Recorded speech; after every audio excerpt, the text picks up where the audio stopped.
우리가 듣고 전하는 소식은 세 가지 종류의 소식으로 구별될 수 있습니다. 첫째는 듣고 전해야만 하는 뉴스입니다.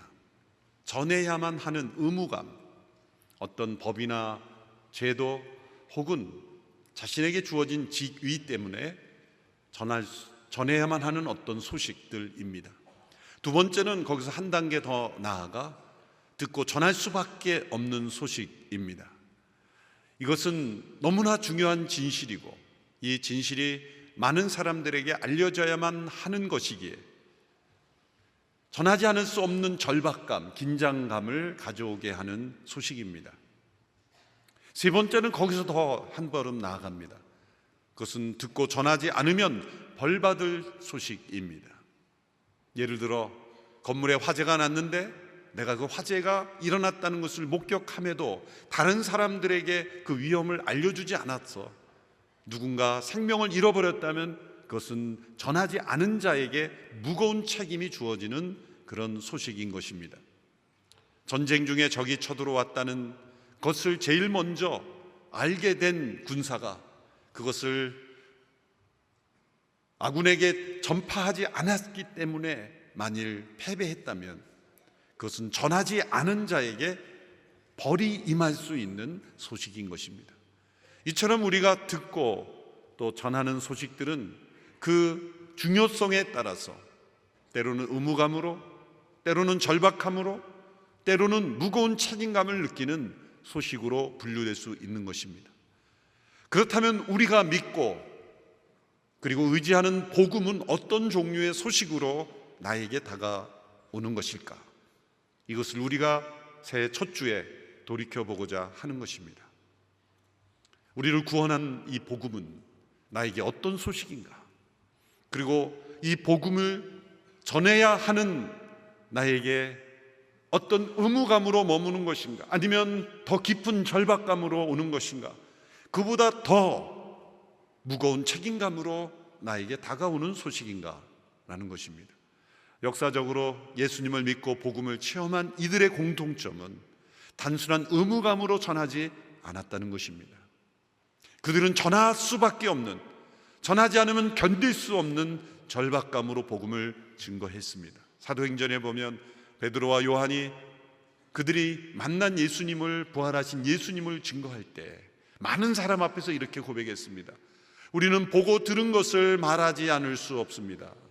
말하지 않을 수 없는 것, 이것이 부활하신 예수님을 만난 그리고 복음을 체험한 이들의 공통적인 모습이었습니다. 그러나 신약 성경에 보면 그보다 한 단계 더 나아간 사람의 고백이 나옵니다. 그것은 사도 바울의 고백입니다. 그는 복음을 말할 수밖에 없는 소식을 뛰어넘어 전하지 않으면 내게 화가 있을 것으로 여겨졌다 고백하고 있습니다. 고린도전서 9장 16절의 말씀을 보십시오. 우리 한 목소리로 함께 읽겠습니다. 시작. 그러나 내가 복음을 전하는 것은 내게는 자랑할 것이 아닙니다. 그것은 내가 꼭 해야 할 일이기 때문입니다. 내가 복음을 전하지 않는다면 내게 화가 미칠 것입니다. 사도 바울은 이 베드로, 요한보다 한 단계 더 깊이 나아갑니다. 이 복음을 내가 전하지 않으면 내게 화가 있을 것이다. 바울은 왜 이런 고백을 했을까요?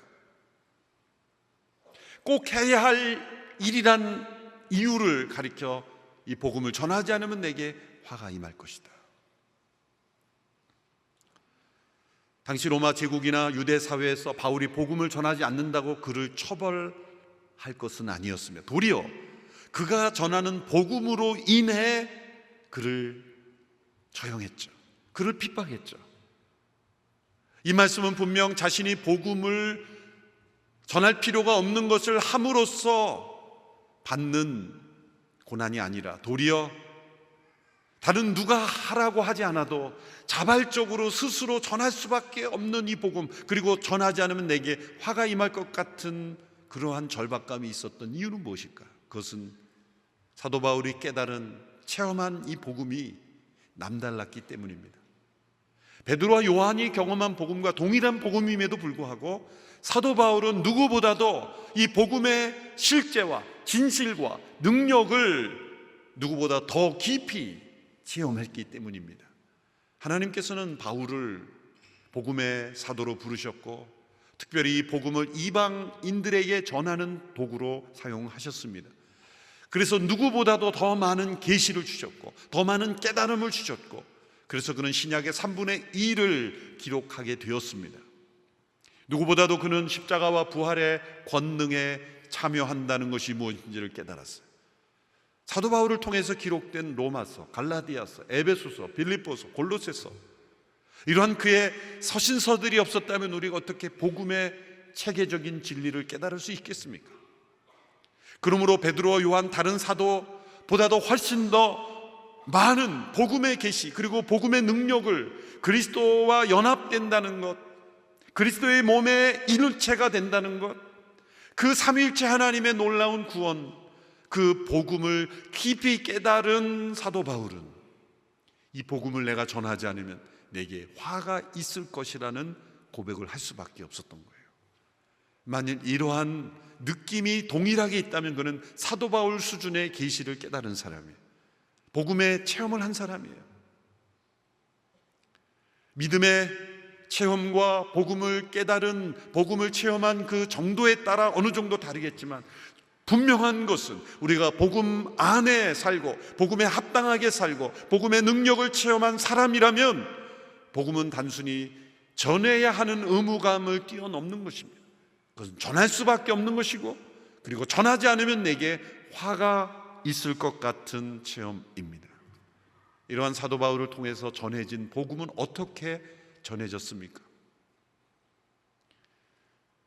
이러한 사도 바울의 마음으로부터 흘러나온 복음 전파는 그 복음을 듣는 이들에게도 확신으로 임했습니다. 대표적인 교회가 데살로니가 교회이죠.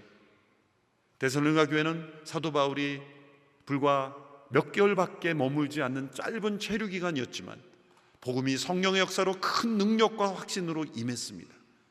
데살로니가전서 1장 5절의 말씀을 보십시오. 함께 읽습니다. 시작.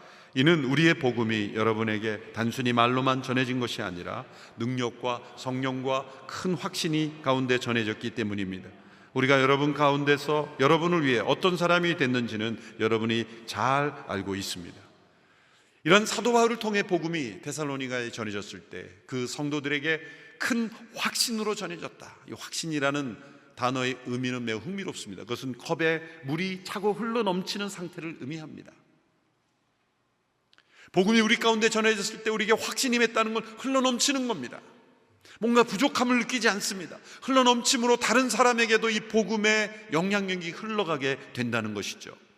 그 결과 데살로니가 교회는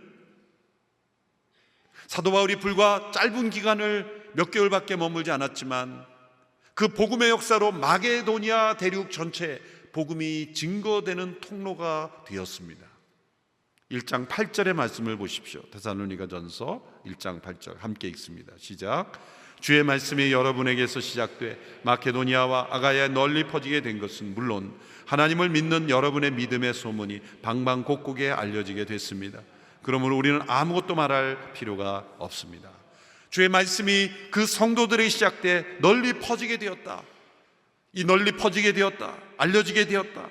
그것은 마치 저의 육성이 이 마이크와 스피커를 통해 확장되듯이 복음의 확성기가 되었다, 그런 뜻입니다. 왜 그렇습니까? 그들의 마음에 복음을 담아둘 수 없었기 때문에. 그들이 마음에 받은 이 복음은 전해질 수밖에 없는 소식이기 때문에, 전하지 않으면 견딜 수 없는 소식이기 때문이죠. 1945년 8월 15일 정오, 우리나라 곳곳에 일본의 항복 선언이 발표되었습니다. 그러나 그 일본의 전쟁의 항복 선언이 곧 우리나라의 광복을 의미한다는 것을 동시에 깨달은 사람은 많지 않았을 겁니다. 그런데 그것이 광복을 의미한다는 것을 깨달은 사람은 또 다른 사람에게 이것이 곧 우리나라가 광복 해방되었다는 소식이라는 그 소식과 함께 전해졌을 겁니다. 그래서 입에서 입으로 그걸 깨달은 사람의 그 기쁨을 또 다른 사람에게 바로 이것이 우리나라의 광복이라고 그렇게 전해진 소식이 전해지고 전해져서 불과 하루 만에 그 다음날 8월 16일 수많은 사람들이 각자 만든 태극기와 조선 독립 만세 문구가 쓰여진 현수막을 들고 거리로 뛰쳐나와 기쁨의 축제를 벌였던 겁니다. 이 광복의 기쁨의 소식을 깨달았을 때 그것을 자신만 알고 있을 수 없었던 거예요. 가족과 이웃, 그리고 지나가는 사람에게까지 이것이 곧 우리나라의 해방을 의미하는 것입니다 라고 말할 수밖에 없는, 전할 수밖에 없는 그러한 기쁨의 소식이 되었던 것처럼, 그리스도 예수의 십자가를 통해 우리의 죄가 용서함 받았으며 죄로부터 해방되었으며 우리는 새 생명 가운데 살게 되었다는 이 복음으로 인한 자유의 해방이 이 세상에 전해졌을 때 그것을 체험한 사람은 전할 수밖에 없는 사람이 되는 것입니다. 복음은 전해야 하는 소식을 넘어서 전할 수밖에 없는 소식입니다. 전할 수밖에 없는 소식을 넘어 전하지 않으면 내게 화가 있을 것 같은 소식입니다. 마케팅 가운데 네트워크 마케팅이라는 그런 방법이 있습니다. 네트워크 마케팅의 정의는 이렇습니다. 어떤 상품을 사용해 본 소비자가 그 상품의 우수성에 감동하여 자발적인 의사로 그 상품을 소개하는 판매자로 전환되어서 수많은 사람들에게 상품이 소개되고 또 소개되어 상품이 판매 범위가 계속 확장되는 무한연쇄 소개 판매 방식. 제가 이것을 억지로 외운 것이 아닙니다. 머리가 좋아서 암송을 잘하는 것도 아닙니다. 마케팅의 대가이기 때문에 깨달은 것도 아닙니다. 이 정의를 제가 읽은 적은 2000년 초반에 제가 비카소금 편집장을 할 때 마케팅, 네트워크 마케팅을 취재한 적이 있는데, 그래서 제가 편집장이니까 좀 알아야 되니까 그 서적을 제가 보고 일장에서 그게 정의가 나오는 거예요. 한 번 읽었는데 지금 아직까지 제가 기억을 해요. 그걸 가지고 제가 시험 본 적도 없고 또 어디에 써먹은 적도 없습니다. 왜 그걸 제가 기억할까요? 제가 천재라서가 아니라 거기에 중요한 원리가, 우리가 익숙한 원리가 담겨 있기 때문이에요. 저는 이 정의를 읽으면서 순간 이 정의가 이렇게 해석되어서 내 머릿속에 들어온 거예요. 예수님을 만난 어떤 사람이 예수님의 그 사랑에 감동하여 스스로의 의사로 자발적으로 예수님을 또 다른 사람에게 소개하는 전도자와 증거자로 변화되어 수많은 사람들에게 예수님이 소개되어 많은 사람들이 구원 얻게 되는 무한연쇄 하나님 나라 소개 방식, 하나님 나라 성장 방식. 바로 이 복음 증거의 원리가 그 속에 담겨 있더라고요. 제가 그 마케팅 기법을 추천하는 게 아니라 일반적인 세상의 원리 가운데도 숨어있는 중요한 원리, 자기에게 너무 좋으면 말하게 된다는 거예요. 그리고 너무 좋으면 말할 수밖에 없다는 거예요. 때를 얻든지 못 얻든지 말하게 되는 거예요.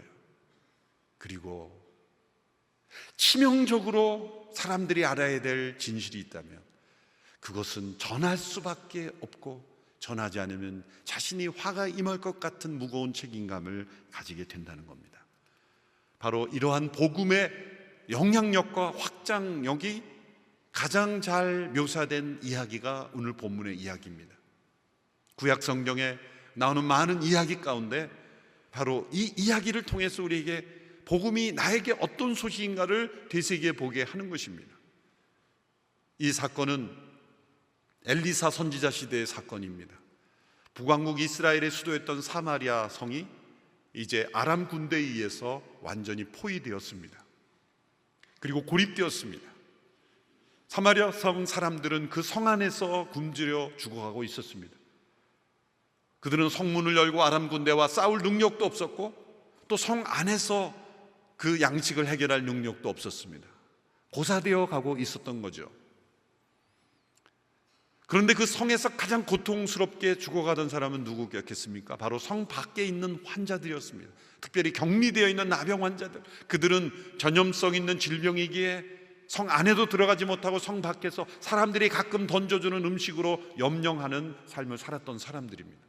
성 안에 있는 사람도 이제 죽어가는데 성 밖에 있는 이 나병 환자들은 가장 고통스럽게 먼저 죽어가지 않겠습니까? 성 문 앞에 있던 4명의 남용 환자들이 이제 서로 이렇게 말합니다. 우리가 이렇게 앉아서 죽기를 기다릴 수 있느냐? 우리가 성 안에 들어가도 기근 때문에 먹을 것이 없어서 죽을 것이고, 또 여기에 가만히 앉아 있어도 어차피 죽을 것이니 우리가 살 수 있는 한 가지 가능성이라도 한번 붙잡아 보자. 그것은 아람 군대의 진영으로 건너가서 항복하는 겁니다. 우리는 당신께 항복하니 살려주십시오. 그랬을 때 아람 군대가 받아들이자 우리를 바로 죽이면 어차피 죽는 거 그냥 빨리 죽자. 근데 만약 우리를 살려주면 우리가 사는 것이다. 죽으면 죽으리다. 그런 각오로 넘어가자. 4명이 건너간 겁니다. 아람 군대의 진영으로 건너가서 보니 깜짝 놀랄 풍경이 펼쳐졌습니다. 그것은 아람 군대가 한 사람도 그곳에 없었다는 거죠. 지금 사마리아 성 안에 있는 사람들은 아람 군대가 우리를 위협하고 또 고립시켰기 때문에 성 밖으로 못 나오고 두려워 떨고 있는데, 실상은 아람 군대 사람이 아무도 없었다는 겁니다. 무슨 일이 있었냐면 하나님께서 거대한 소리를 일으키셨어요. 전차 소리, 말소리, 사람의 군대 소리를 일으켜서 그 아람 군대 사람들이 착각하게 만든 겁니다. 그래서 그들은 이스라엘이 애국 군대나 주변의 나라들로부터 지원군을 받았다라고 생각해서 이제 다 주랭랑을 쳐버린 겁니다. 얼마나 급하게 도망갔는지 먹을 것 입을 것 다 두고 그냥 몸만 도망간 겁니다. 남양 환자들이 바라보게 된 그 풍경은 너무나 놀라운 것이었습니다. 그들은 배가 고팠기에 먼저 먹을 것부터 찾았고, 옷을 찾았고, 그리고 값진 보화들도 자기의 것으로 훔치기 시작했습니다. 한참 그렇게 도취되어 즐겁게 있는 순간 그들은 자각하게 되었습니다. 그들의 양심의 소리를 듣게 되었습니다. 그리고 이렇게 서로 말하기 시작했습니다. 9절의 말씀, 열왕기하 7장 9절 함께 읽습니다. 시작. 그러다가 나병 환자들이 서로 말했습니다. 우리가 아무래도 잘못하고 있다. 오늘은 좋은 소식이 있는 날인데 우리가 잠자코 있으니 말이다. 우리가 날이 밝을 때까지 이 소식을 전하지 않으면 벌을 받을 것이다. 지금 바로 가서 왕궁에 이 소식을 알리자. 나병 환자들은 자신들이 경험하고 있는 이 좋은 소식, 이 기쁜 소식을 전하지 않고 우리만 즐기고 있으면 우리가 벌을 받을 것이다. 그래서 바로 가서 전하자고 한 것입니다. 오늘 설교 제목이 바로 여기에서 나온 것이죠. 오늘 설교 제목, 전하지 않으면 벌 받을 소식. 새해 첫 주부터 너무 과격한 제목으로 정해지 않았나, 그렇게 마음이 좀 걸림돌이 있었습니다만 성경에 있는 표현 그대로 사용한 겁니다.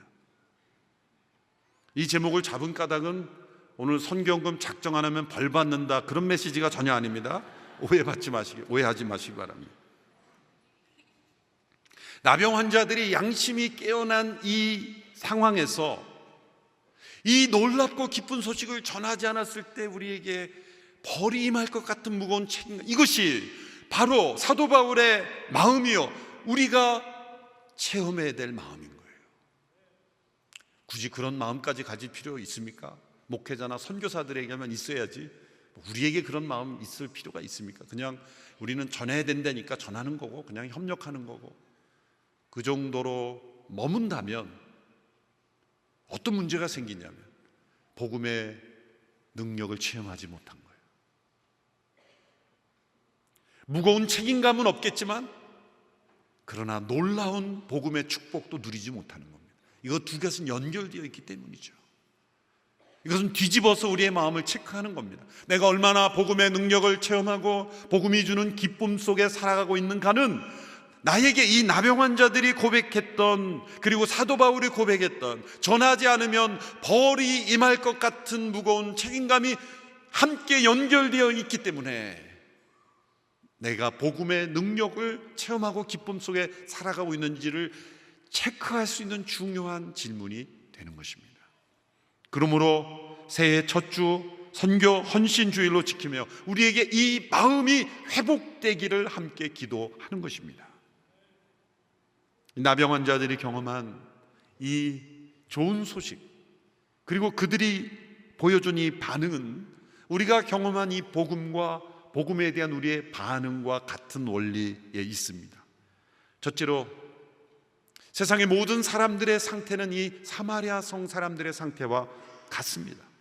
사마리아 성 안에 있는 사람들이 죽음을 기다리고 이 아람 군대에 갇혀 죽음 가운데 처해 있는 것처럼 세상의 모든 사람들도 죄와 세상에 갇혀서 죽음 가운데 있습니다. 죽음을 기다리고 있습니다.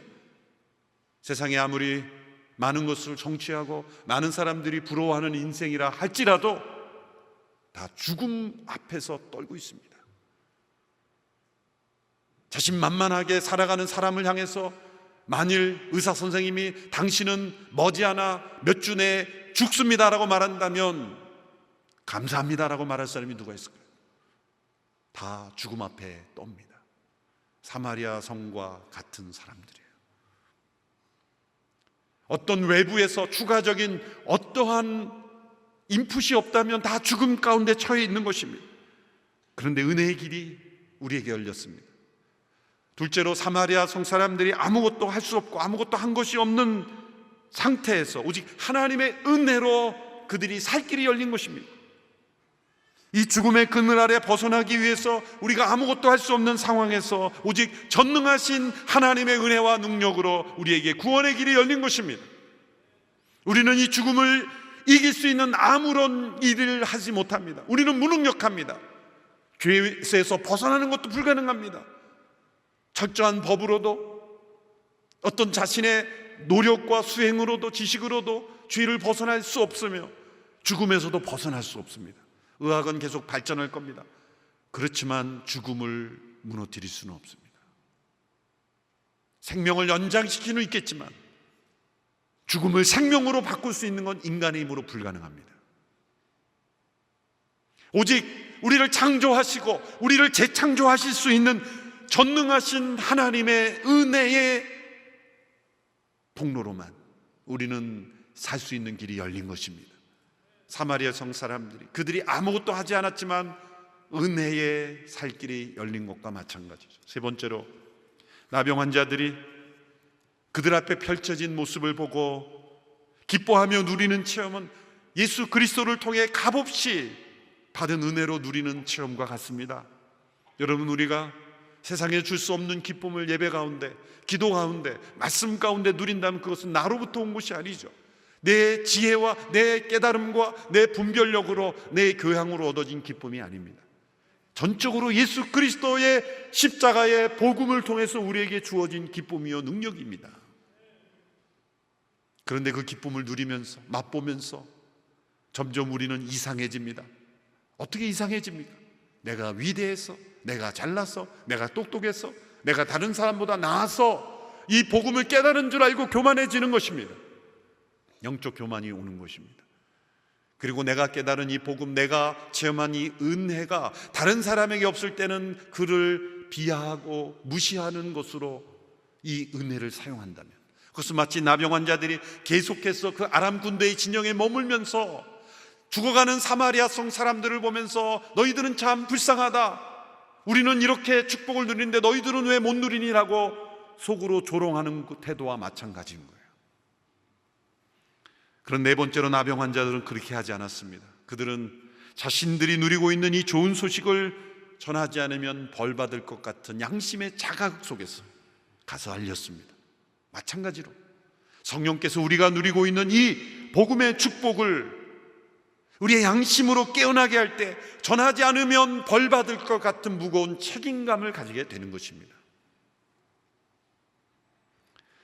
전하지 않으면 벌을 준다는 협박이 아니라 역설적인 표현인 겁니다. 복음이 얼마나 위대하고 기쁘고 능력 있는 소식인가 하면 전하지 않으면 화가 있을 것 같은 책임감으로 다가오는 것, 바로 그러한 마음이 우리에게 회복되어야 합니다.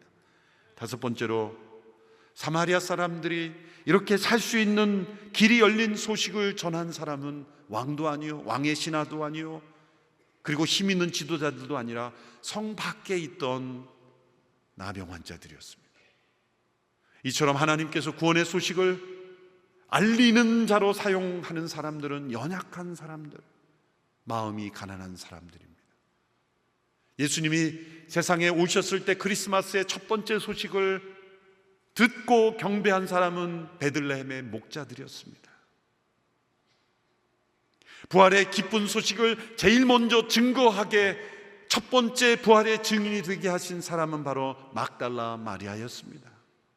모두가 다 사회적으로는 인정받지 못했던 사람들. 그러나 그들에게 있었던 것은 메시아를 볼 수 있는 가난한 마음이었습니다. 나병 환자들에게는 죽으면 죽으리라 하고 건너갈 수 있는 믿음의 용기가 있었습니다. 오늘 구원의 복된 소식을 가장 먼저 깨닫는 자들은 누구일까요? 안타깝게도 세상에서 많이 가진 사람들이 아닙니다. 많은 지식, 높은 위치, 세상의 권세를 가진 사람들이 이 복음을 깨닫기가 얼마나 어렵습니까?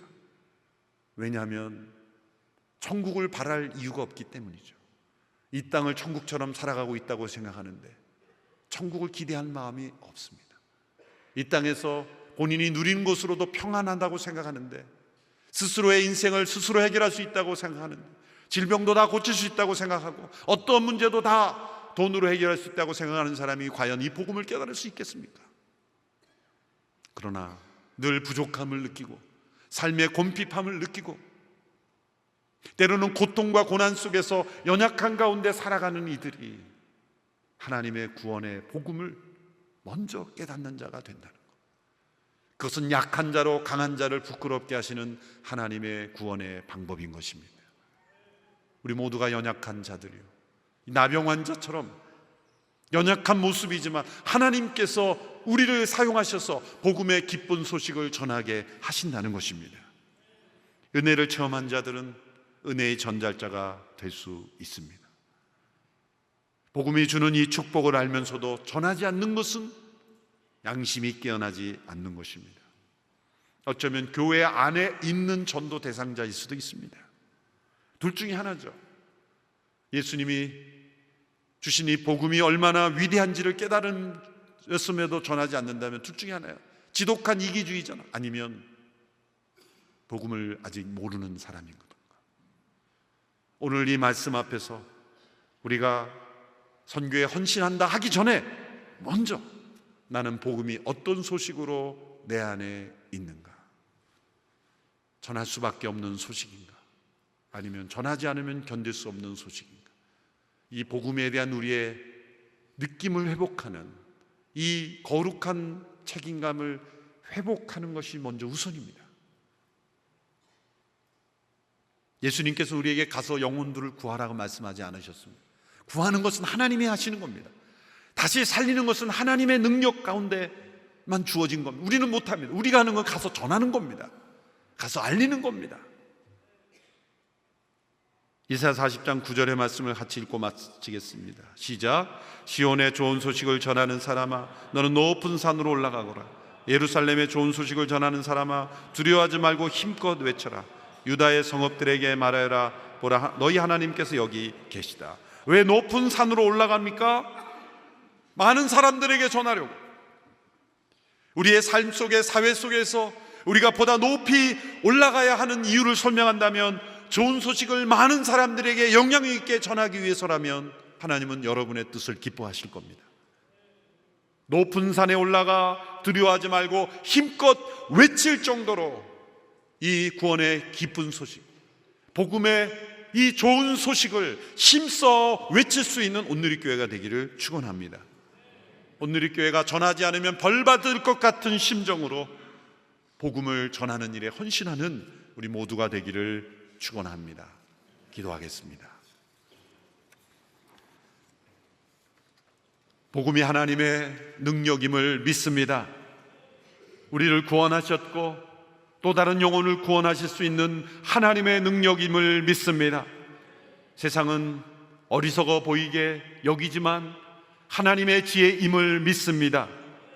이 복음을 우리가 믿었고 구원받았으니 이 복음을 확신하며 복음을 증거하는 일에 헌신하는 저희들 되게 하여 주시옵소서. 예수님의 이름으로 기도합니다. 아멘.